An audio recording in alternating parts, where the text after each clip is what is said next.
For many years, we assumed that going up to the reservoirs or the Dalton reservoirs, to give them their proper name, was something that only we did.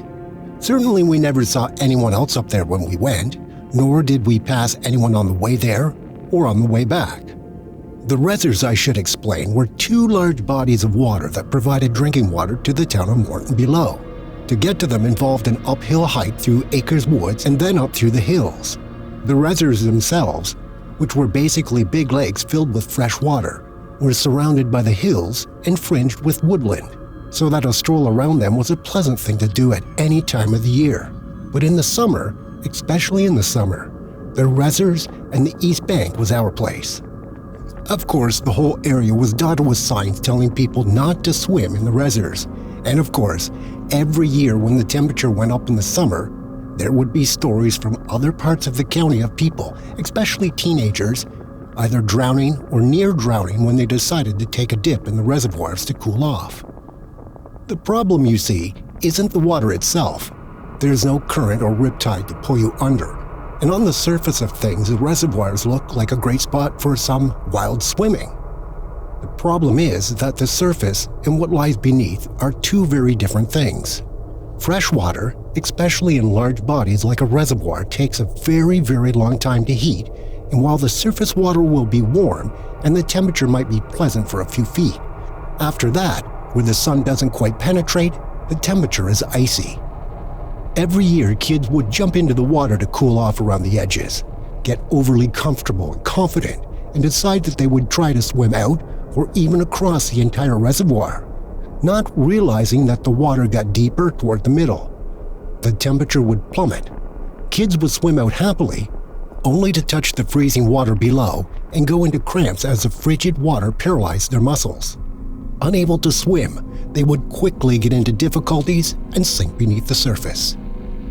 Usually when me and the lads went up to the reservoirs, we would avoid this by staying at the edges. We would go up there with some beers, sit on the shale beach, and every now and again take a dip in the water to cool off, making sure never to go into the water beyond chest height. Even then, I can tell you that sometimes you would feel an icy chill moving around you as the sun-warmed water was displaced. The feeling was like being poked with something sharp or bitten, a quick jolt to make the nerves spring into action, and if you weren't careful, seize up altogether. I remember it was a Saturday, the last time we went up to the reservoirs together. We had stopped at the off-license on the way up to grab a bunch of beers, which we then put into a cool box we had brought for the occasion, and lugged it all the way up to our usual spot on the East Bank. We had just put our stuff down and opened up a few when my mate Tony nudged me and pointed across the water to a spot maybe a half a kilometer away down the shoreline.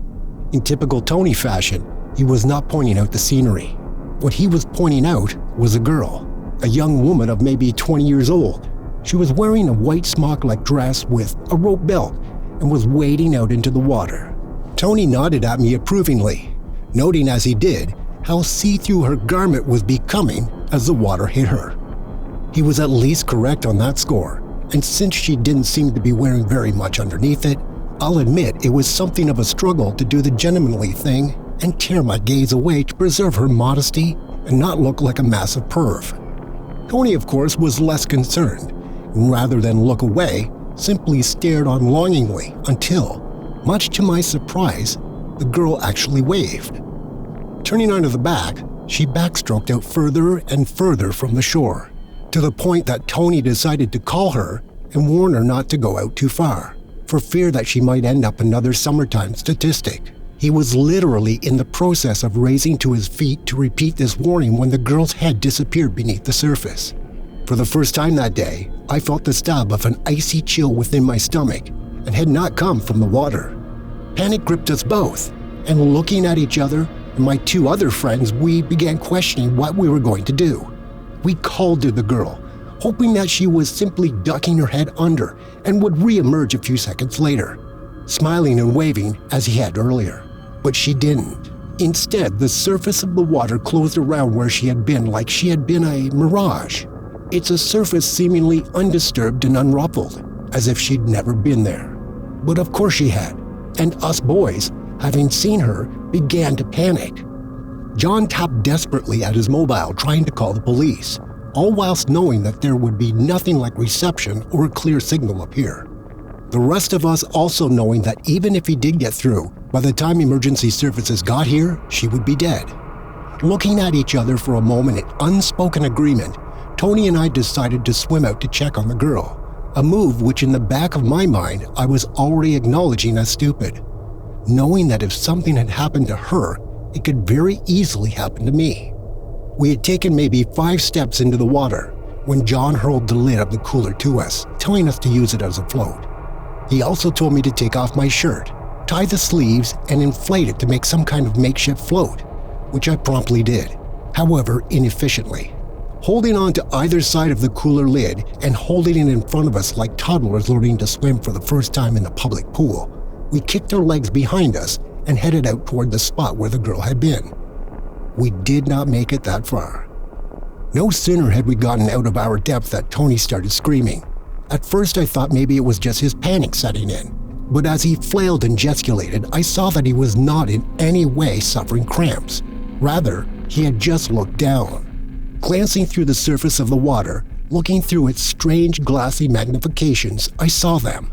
Faces, all of them emerging from the dark as if lit from below, all of them dark-eyed and hollow-mouthed, staring up from the muddy bottom in a blur of teeth and hands, the skin bloated and wrinkled as the fingers, little more than bone, reached up greedily towards us, groping for anything they could get or grab, a foot, an ankle, a stray strand of hair, any surface to give them purchase and try to drag you down. In my panic, kicking furiously in an attempt to reserve my direction and back up, fighting the swirling tension and pressure of the water, I let the lid slip from my grasp. I saw it sink momentarily beneath the surface and then pop back up a few meters to my right. As it broke the surface again, it seemed almost to burst something. Some bubble or quill of silence and fascination that had wrapped itself around me like a dream, keeping me fixated on those faces beneath the water as they not only reached, but slowly pulled me in. It was like waking from a daydream, coming back to my senses, managing with an effort to look away from their strange hypnotic fascination. I screamed at Tony and turned toward him, slapping him as hard as I could across the face. For a moment he looked shell-shocked, and then he seemed to come back to reality as if woken from a trance. I never kicked as hard or emerged from the water so exhausted in my life. As soon as our feet gained purchase, we were back in the shallows. Our other 2 friends dived in to help drag us out. Leaving the beer in the cool box behind, we sprinted away, back down the hillside through the woods and into town. Within an hour, we were sitting in the police station reporting what had happened to the girl, though of course we left out what Tony and I had seen beneath the surface.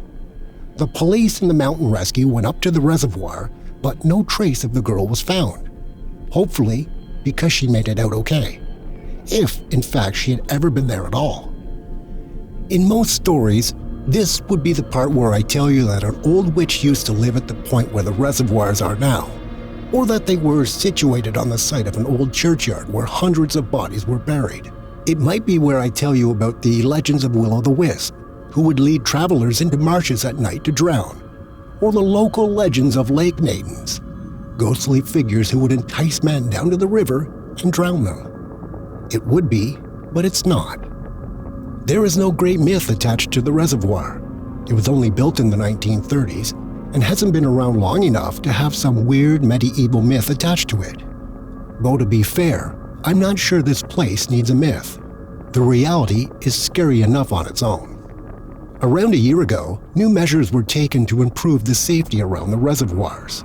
Life rings were placed at periodic intervals around the edges, and an emergency phone was installed so that if anyone was found to be in distress, the emergency services could be called immediately.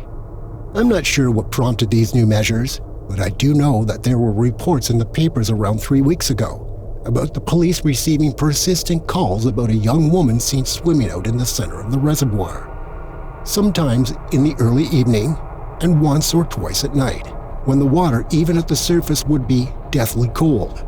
That is the exact phrase that appeared in the papers, and I have to say that on this occasion, whether they know it or not, it was probably the perfect choice of words.